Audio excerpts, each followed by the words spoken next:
Thank you. Councilmember Brewer? So from a traffic aspect, we were focused so much on this potential application in site.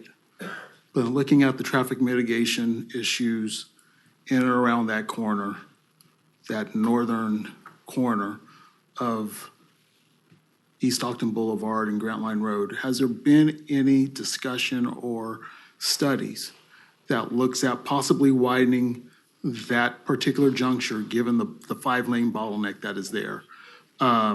Because you have 2 lanes that merge into one going northbound. You have 3 lanes, one that turns left that goes west so it can merge into the highway or go westbound. Any discussion or any sort of studies that show to a potential of doing any sort of potential widening, given that you're going to have potentially a new business at that corner, which also lends to potential opportunity of widening that particular stretch?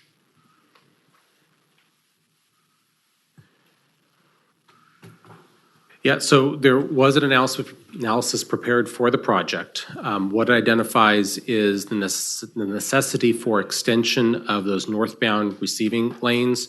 Again, as I mentioned earlier, going from about 200 feet of distance before that merge is forced upon you. You have to go into the merge essentially right as you come into that north leg of the intersection, and that gets extended out to essentially the 400 or so feet before that left turn pocket would then provide access into the center. So it gives you a lot more opportunity for those sort of adjustments to happen, and sets up the clarity that through traffic is in that outside lane. And so truck vehicles that are coming from eastbound Grant Line to northbound East Stockton would be able to sort of make that choice as you're in the respective left turn pocket, to be able to be in that appropriate lane. And so if you were not going into the Maverik development, you would be able to stay in the outside lane and not have to fight any of those sort of merge or weave conditions.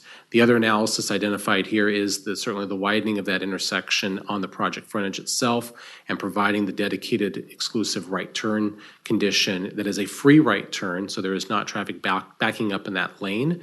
It reduces the congestion in that direction to essentially zero by having that sort of receive directly into Grant Line Road, and then from there you can choose to either merge to the right in order to go northbound 99 or stay in that lane, go over the structure, and then get into southbound 99, or you have plenty of distance then to make a merge if you're trying to continue on to Camera Road or Promenade or any other directions on the other side of the freeway.